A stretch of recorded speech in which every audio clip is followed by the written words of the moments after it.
আজকে স্টুডিওতে আমি রয়েছি পিয়ালি আর আমার সাথে রয়েছে স্বর্ণালী।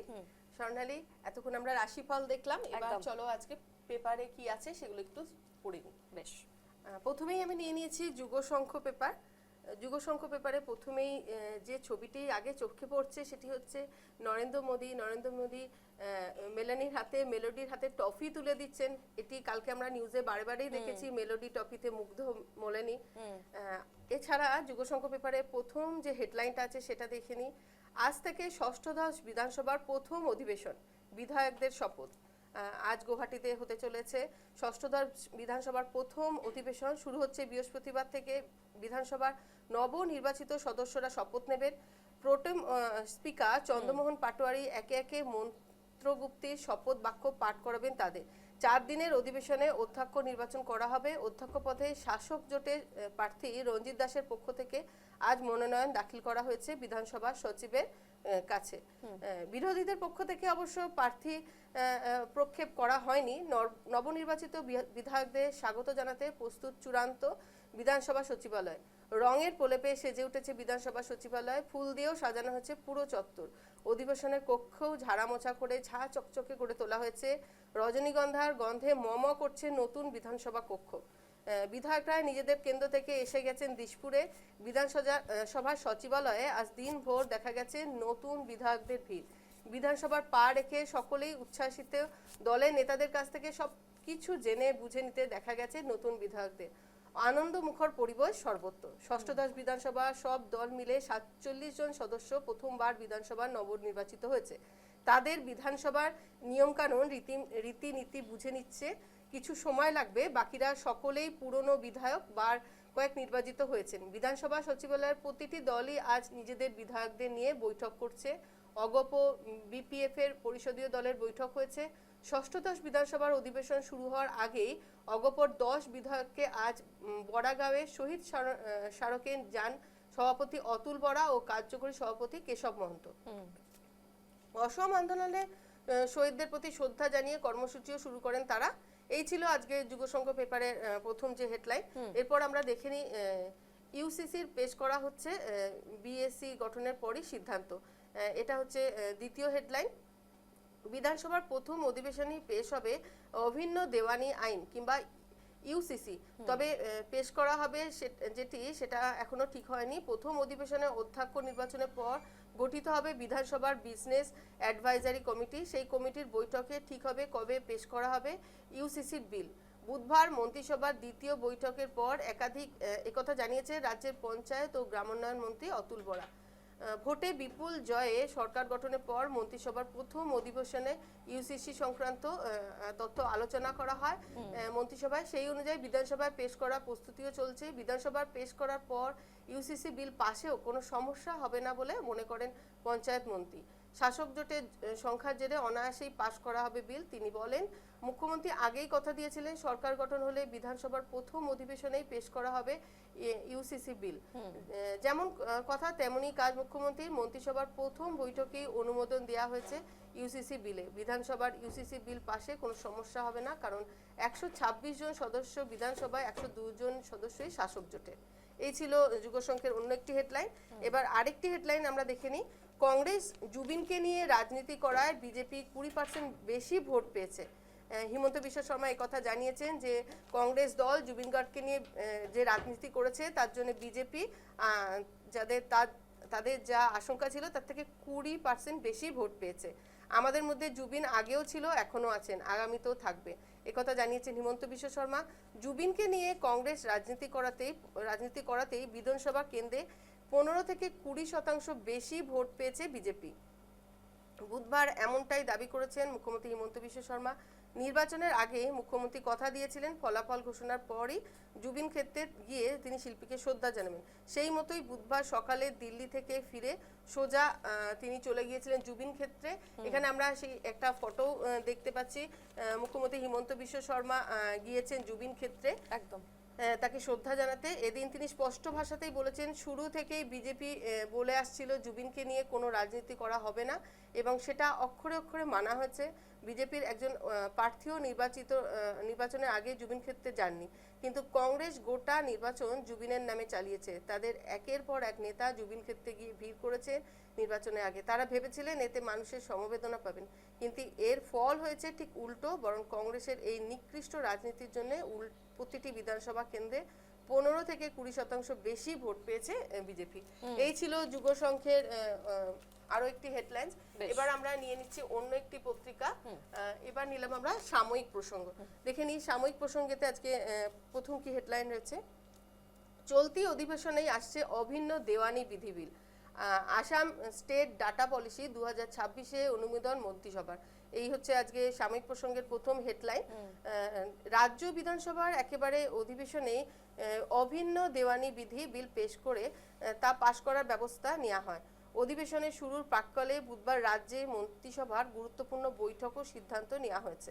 মুখ্যমন্ত্রী হিমন্ত বিশ্ব শর্মার পৌরোহিত্যে অনুষ্ঠিত এদিনের বৈঠকে 4 মন্ত্রী অতুল বরা, চরণ বড়, অজন্তা নেওগ, রামেশ্বর তেলী ছাড়াও মুখ্য সচিব এবং অন্যান্য আধিকারিকরা উপস্থিত ছিলেন।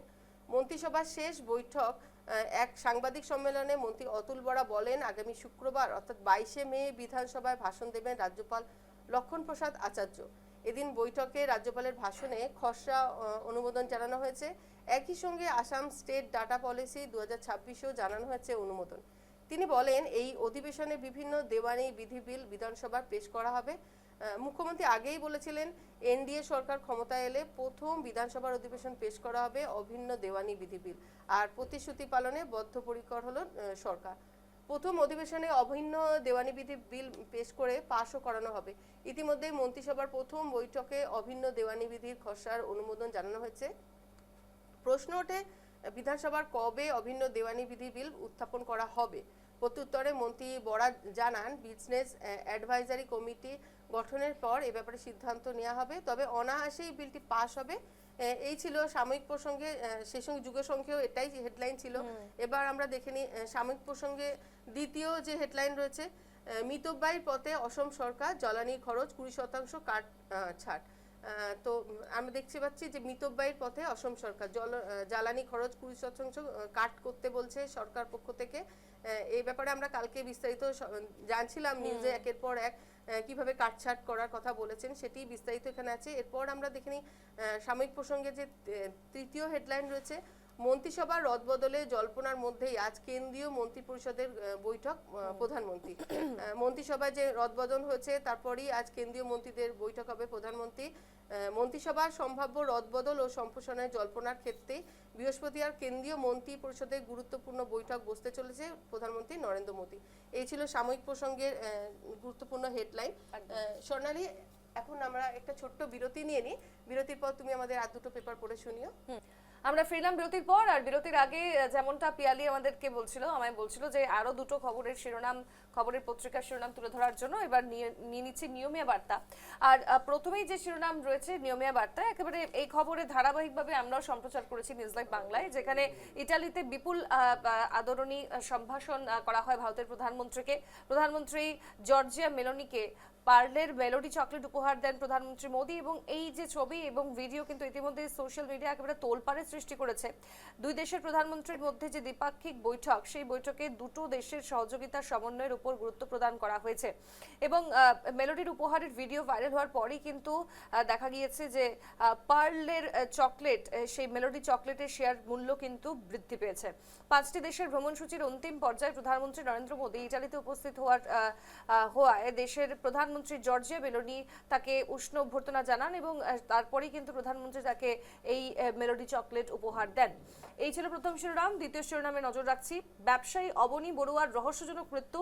শিবসাগর জেলা কংগ্রেসের সভাপতি অজয় গগৈকে আটক করা হয়েছে।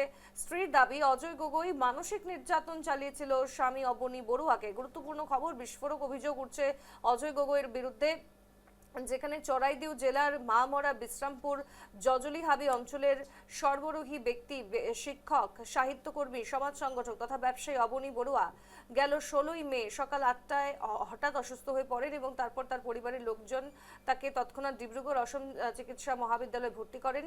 যদিও 17 মের রাতেই কিন্তু চিকিৎসাধীন অবস্থায় তার মৃত্যু ঘটে। অবশেষে কিন্তু পুলিশ তদন্তে নামে এবং এখন যে অভিযোগ উঠে আসছে তার মৃত্যু অর্থাৎ অবনী বড়ুয়ার রহস্যজনক মৃত্যুর পেছনে অভিযোগ উঠছে যে কংগ্রেসের জেলা শিবসাগর জেলা কংগ্রেসের সভাপতি অজয় গগৈ জড়িত কোনোভাবে এবং তারপর কিন্তু তাকে আটক করা হয়েছে। তদন্তে এবার আমাদের নজর রাখতে হবে কি উঠে আসে। তৃতীয় খবরে যদি নজর রাখি, নির্বাচনের পূর্বে দেওয়া প্রতিশ্রুতি পূরণ ডক্টর হিমন্ত বিশ্ব শর্মার। দিল্লি থেকে একেবারে সরাসরি জুবিন ক্ষেত্রে এসে উপস্থিত হন অসমের মুখ্যমন্ত্রী। বিরোধীরা জুবিন গার্গকে নিয়ে রাজনীতি করার জন্য 20% ভোট বিজেপি বেশি করে পেয়েছে। জুবিন গার্গকে নিয়ে রাজনীতি না করার স্পষ্ট সিদ্ধান্ত ছিল বিজেপির। শীঘ্রই 10 বিঘা জমিতে সর্বাঙ্গ সুন্দর রূপে নির্মাণ করা হবে জুবিন ক্ষেত্র। জুবিন গার্গের প্রকৃত সত্তার পরীক্ষা করবে সরকার।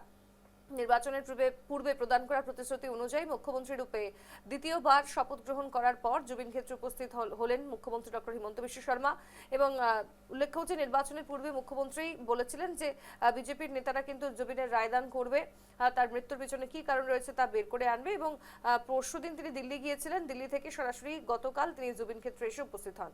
তো এই ছিল নিয়মিয়া বার্তায় প্রথম তিনখানা শিরোনাম পিয়ালি আমরা নজর রাখলাম। এবার একটু ন্যাশনালের দিকে চলে যাই। দ্য টাইমস অফ ইন্ডিয়া নিয়ে নিচ্ছি আর প্রথমেই যে খবর রয়েছে, no new hydel projects on Ganga in Uttarakhand. গুরুত্বপূর্ণ খবর, এমনটাই জানিয়েছে কেন্দ্রীয় সরকার যে উত্তরাখণ্ডে নতুন করে কোনো ধরনের কিন্তু প্রজেক্ট করা যাবে না, প্রকল্প করা যাবে না গঙ্গা নদীর ওপর। Supreme court is expected to pass it's order on the issue at the next hearing on 20 August. আগামীতে অগস্ট মাসের 20 তারিখে কিন্তু আবারও নেক্সট হিয়ারিং রয়েছে এবং যেহেতু আমরা জানি যে বর্ষার সময় উত্তরাখণ্ডে একেবারে গঙ্গা নদীর তীব্র তাণ্ডবের সৃষ্টি করে এবং অনেক ক্ষয়ক্ষতি হয়, তার জন্যই কিন্তু নতুন করে কোনো প্রজেক্ট বা প্রকল্প যেন সেই নদীতে না করা হয় তার জন্যই কিন্তু বলা হয়েছে। এবার চলে আসবো দ্বিতীয় শিরোনামে, landslide blocks Kedarnath road, 10K stranded pilgrims rescued. গুরুত্বপূর্ণ খবর আরো একটা এবং ভয়ঙ্কর ছবি যেখানে দেখাই যাচ্ছে NDRF worker rescues a devotee and amid heavy rain and landslide in Rudraprayag on Tuesday. মঙ্গলবারের ছবি, রুদ্রপ্রয়াগে কিন্তু আবারও ভয়ঙ্করভাবে ভূমিধস হচ্ছে এবং সেখানে যারা দর্শনার্থীরা গিয়েছিলেন, ভক্তরা গিয়েছিলেন, তাদেরকে উদ্ধার করছে এনডিআরএফ ও এসডিআরএফ এর মানুষজন এবং সেই যে কেদারনাথ রোডে ভয়ঙ্করভাবে ভূমিস্খলন হওয়াতে ধস নামায় প্রায় 10,000 পিলগ্রিম বলা হচ্ছে, 10,000 ভক্ত বা দর্শনার্থীদের কিন্তু সেখানে তারা আটকা পড়ে যায় এবং তারপর তাদেরকে উদ্ধার করে নিয়ে আসা হচ্ছে। তৃতীয় শিরোনামে নজর রাখছি, dreamers against judiciary land YouTuber in jail. একজন ইউটিউবারের কথা বলা হচ্ছে, তাকে এবার কিন্তু জেল হেফাজত দেওয়া হয়েছে। The Delhi high court has sent a YouTuber to jail for 6 months, 6 মাসের জন্য, for posting videos with derogatory remarks against judges and claiming he had no hopes of getting justice। অর্থাৎ ভারতবর্ষের যে সুপ্রিম কোর্ট এবং তার যারা জাজরা রয়েছেন তাদের বিরুদ্ধে কিন্তু একেবারে হোপলেস কিছু ভিডিও সে ইউটিউবে পোস্ট করে এবং তারপরই পুলিশ তাকে জেল হেফাজতে নিয়েছে 6 মাসের জন্য। তো এই ছিল টাইমস অফ ইন্ডিয়ার প্রথম তিনখানা খবরের শিরোনাম পিয়ালি। আর প্রভাতের আলো অনুষ্ঠান থেকে আমরা এখানেই বিরতি নিচ্ছি। দেখতে থাকুন নিউজ লাইভ বাংলা। পরবর্তী খবরের জন্য চোখ রাখুন।